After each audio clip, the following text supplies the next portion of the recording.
এগিয়ে চলো তাড়াতাড়ি।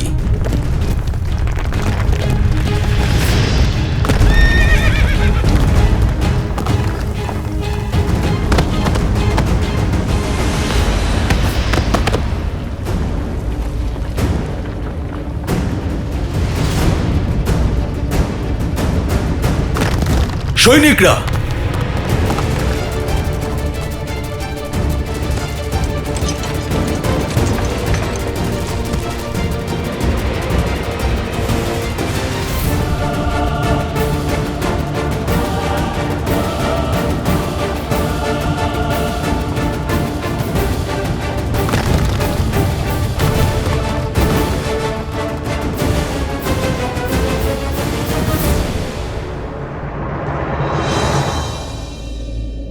জয় সীতারাম।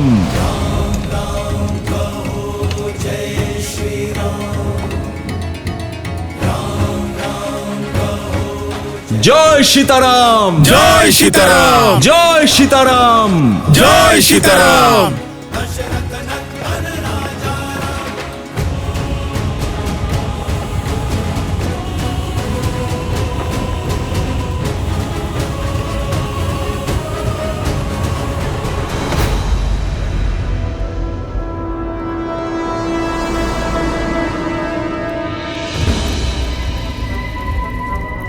আমার পিতা মহাযোদ্ধা কুম্ভকর্ণের মৃত্যু দিবসের পূজা করতে চাইছিল না ওরা, সবাই পিছিয়ে যাচ্ছিল, আর আমি এদেরকেই মৃত্যুদণ্ড দিয়েছি।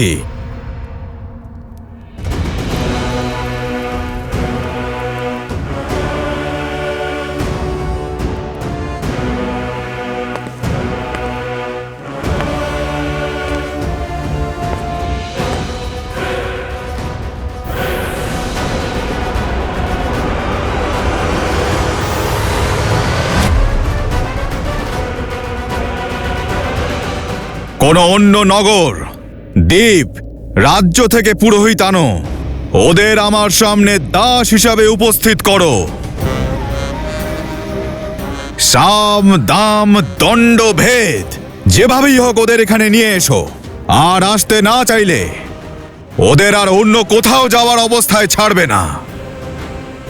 আমার পিতা মহান ছিলেন, শৌর্যবান ছিলেন, ভাতৃভক্ত ছিলেন, কিন্তু ওই ষড়যন্ত্রকারী রাম ওনার প্রাণ আর সম্মান দুটোই কেড়ে নিয়েছেন। আজ নয়তো কাল রামকে ওর কৃতকার্যের ফল ভোগ করতেই হবে।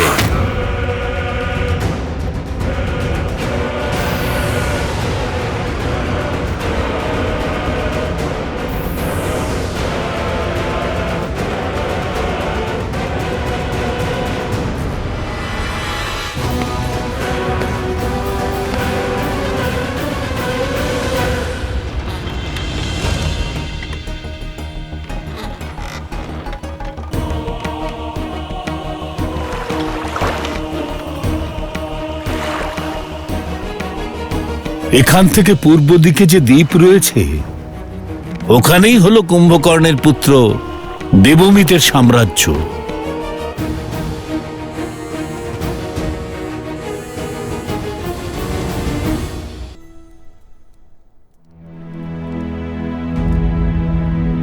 হনুমান, ভরত একা যুদ্ধ করতে গেছে বলে চিন্তা হচ্ছে? এই রামায়ণ সুউদ্দেশ্যপূর্ণ হনুমান, আর আমার একটি উদ্দেশ্য এখনো বাকি আছে। কি উদ্দেশ্য প্রভু?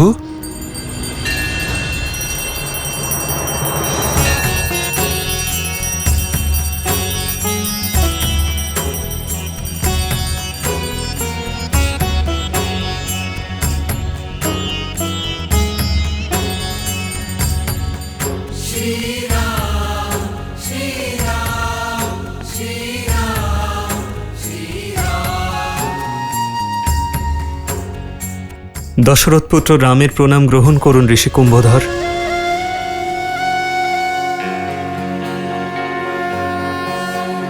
আমার তপস্যা এবং ভক্তি আপনার শক্তি হোক শ্রীরাম। আশীর্বাদ স্বরূপ আপনি আমাকে সমগ্র সংসার দিয়ে দিয়েছেন। আমি জানতাম আপনি এই পথেই ফিরবেন। আপনার দেখানো পথে মা হিংলাজের দর্শন করতে চাই আমি। আমার ভাই ভরত যাতে বিজয়ী হয় তার প্রার্থনা করতে চাই। হর হর মহাদেব।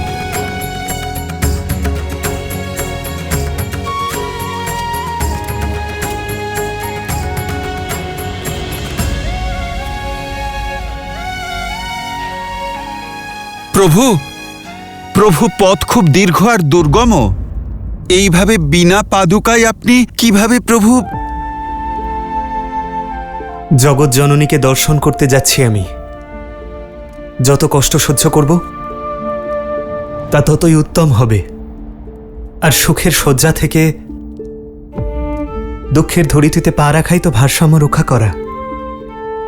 মায়ের কাছে সবাই সমান। সেখানে না কোনো রাজা আছে না প্রজা, সকলেই তার সন্তান, সকলেই তার ভক্ত।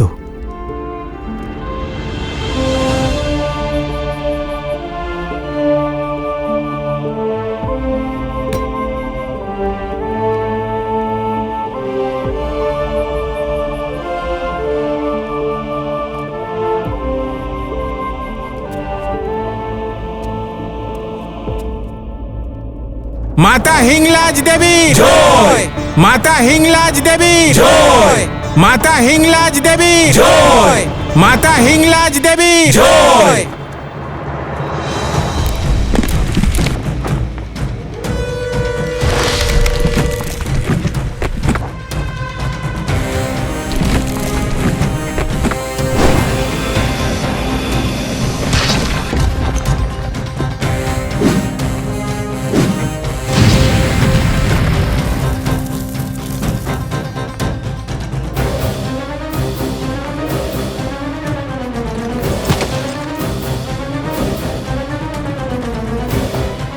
এগিয়ে চলো তাড়াতাড়ি।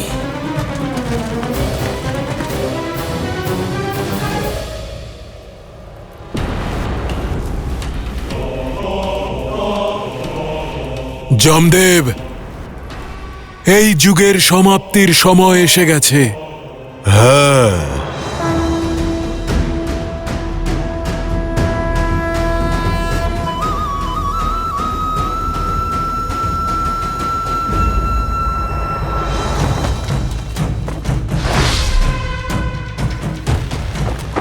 আক্রমণ! আক্রমণ!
খুব শীঘ্রই শ্রীরামের পদচিহ্ন পুনরায় অযোধ্যাতে পড়বে। তখন আপনাকে ওনার সম্মুখে যেতে হবে কালপুরুষ। আর যখনই আপনি ওনার সম্মুখে যাবেন, ঠিক তখনই শ্রীরাম বিধির বিধান বুঝতে পারবেন আর নিজের দেহ ত্যাগ করবেন।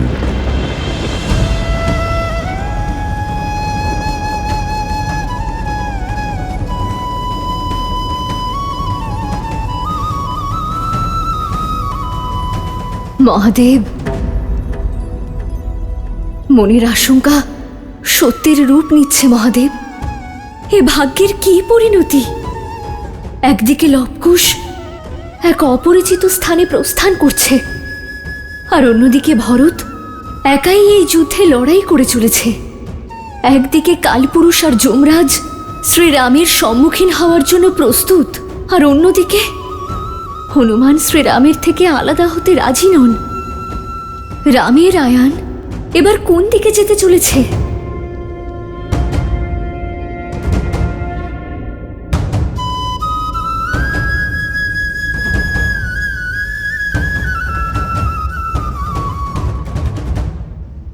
পরম ভক্ত হনুমান কি প্রাণপ্রিয় শ্রীরামের দেহত্যাগ সহ্য করতে পারবে?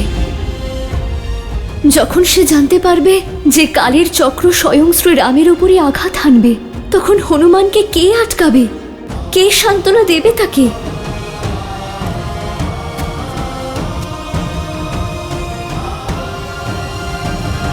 এবার তো হনুমান এক মুহূর্তের জন্যও শ্রীরামের থেকে আলাদা হবেন না। এমন পরিস্থিতিতে কালের স্থিতি কিভাবে উৎপন্ন হবে? আর হনুমান স্বয়ং আপনার অবতার, আপনাকে পরাজিত করার ক্ষমতা কার আছে?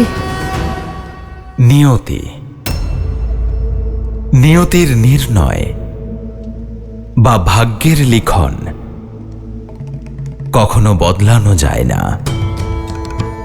নিয়তিকে নিয়ন্ত্রণ করা যদি সম্ভব হতো, তাহলে কি স্বয়ং নারায়ণের অবতার শ্রীরামকে বনবাসের শাস্তি ভোগ করতে হতো? কিংবা দেবী সীতা ধরিত্রীতে সমাহিত হতেন? কিংবা শ্রীরামের ভ্রাতা লক্ষ্মণ এমন মৃত্যুবরণ করতেন? কিংবা মহাজ্ঞানী মহাতপস্বী লঙ্কাপতি রাবণ এইভাবে অপযশের ভাগী হয়ে সংসার থেকে বিদায় নিতেন? এটাই নিয়তির চক্র দেবী, কঠোর কিন্তু ন্যায়পূর্ণ। যে ঘটনা ঘটার তা দেরি হলেও ঘটবে দেবী। আর এখন নিয়তির এই চক্রের সম্মুখীন হনুমানকে হতে হবে। প্রভু শ্রীরামের থেকে পৃথক হওয়ার যন্ত্রণা সহ্য করতে হবে, কারণ এই ঘটনাই এই যুগের সমাপন করবে দেবী।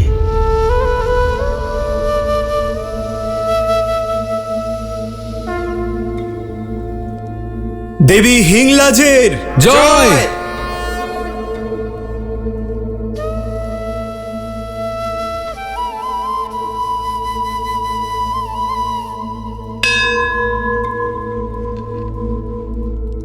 নারায়ণের নতুন অবতারের লীলা শুরু হতে চলেছে দেবে, আর তার জন্যই অনিবার্য শ্রীরাম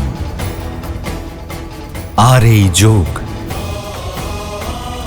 দুজনের সমাপন হওয়া। এখন পরীক্ষা যে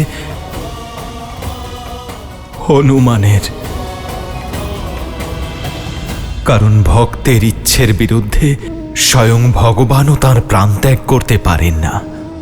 তাই এটাই আবশ্যক যে হনুমান যেন ওনাকে, মানে শ্রীরামকে যেন যেতে দেন। অসম্ভব। যে হনুমান শ্রীরামের সামান্য আঘাতও সহ্য করতে পারে না, সে সর্বদার জন্য তার বিচ্ছেদ কিভাবে সহ্য করবে?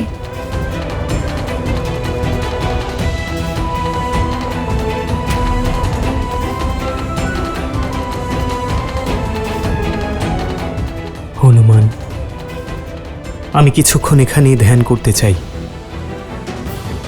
ভরত আর লবকুশের জন্য প্রার্থনা করতে চাই।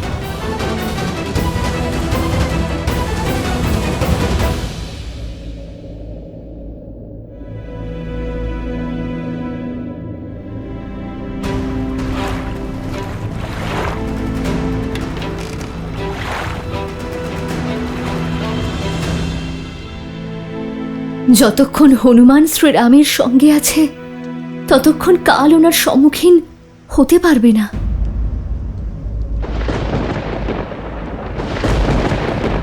সম্পূর্ণ ত্রিলোক এই প্রশ্নে চিন্তিত দেবে, আর এখন এর উত্তরও ত্রিলোকই খুঁজবে। নারায়ণ নারায়ণ! হে পরম পিতা, আপনি উপায় তো বলে দিয়েছেন, কিন্তু তা সম্পন্ন করবে কে? আপনি নারদ মুনি, আপনি করবেন।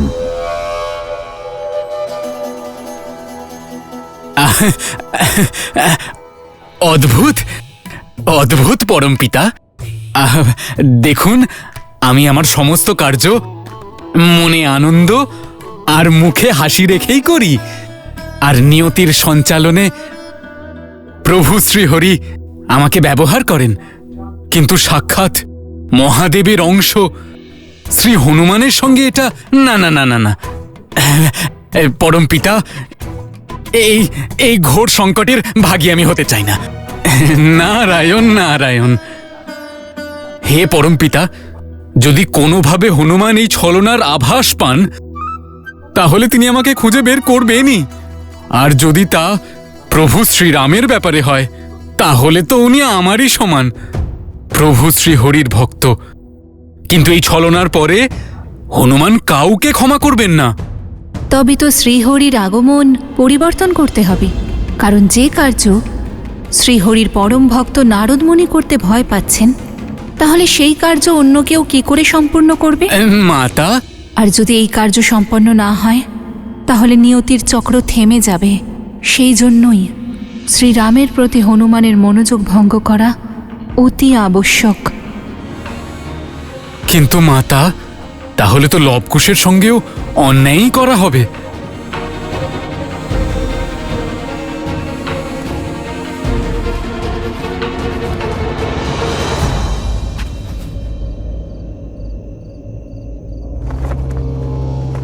দেবমিত অনেক বড় পিতৃভক্ত। সে নিজের পিতাকে ঈশ্বরের সমান মনে করে। সে রাজা তো হয়েছে, কিন্তু তার দরিদ্র প্রজাদের সংসারে দাস রূপে প্রদান করা হয়। তার কৌশল আর শক্তির দ্বারা ওই অঞ্চলের 7টি দ্বীপে সে আধিপত্য বিস্তার করেছে। তার কাছে যদি কেউ সংসারে গুরুত্বপূর্ণ থাকে, সে হলো তার পিতা কুম্ভকর্ণ। তার একটাই উদ্দেশ্য, নিজের পিতা কুম্ভকর্ণের মৃত্যুর প্রতিশোধ নেওয়া। আমি আমার পুত্র ধর্ম পালন করব, আপনার মৃত্যুর প্রতিশোধ নেব। এখন তো কেবল একটি জিনিসেরই প্রতীক্ষা, কখন আমি রামের কুলের সর্বনাশ করতে পারবো।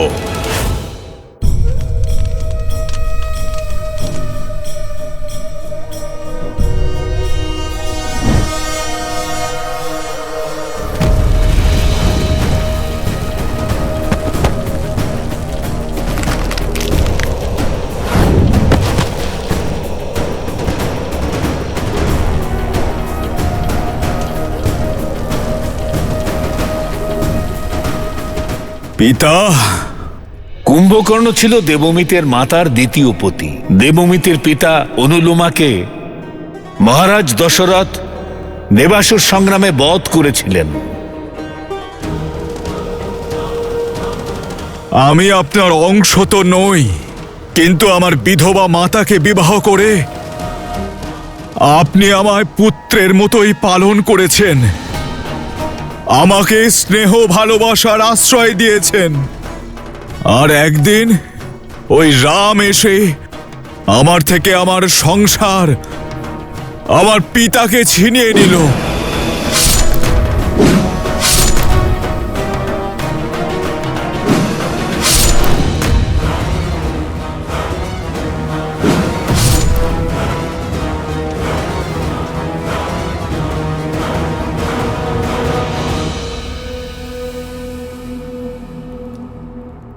আমি আমার পুত্র ধর্ম পালন করব, আপনার মৃত্যুর প্রতিশোধ নেব।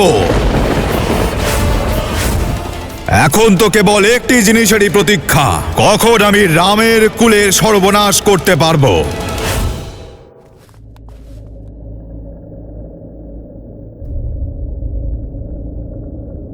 ওই দুষ্টকে দণ্ড দেওয়াটা সরল হবে না। শক্তির সঙ্গে সঙ্গে যুক্তির পথও খুঁজতে হবে। আমরা সব ঋষি, আর তোমরা ঋষি কুমার, পুজোয় সম্মিলিত হওয়ার ছদ্মবেশে ওখানে যাব। সেখানে গিয়ে তোমরা দুজন ওর মৃত্যুর পথ খুঁজবে, আর প্রজাদের ওর অধর্ম আর পাপ থেকে মুক্ত করবে। যথা আজ্ঞা ঋষিবর।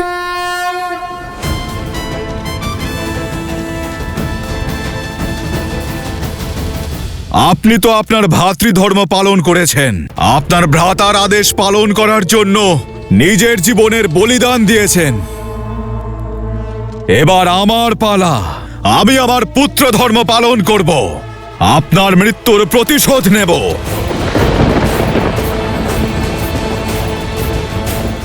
এখন তো কেবল একটি জিনিসেরই প্রতীক্ষা, কখন আমি রামের কুলের সর্বনাশ করতে পারবো।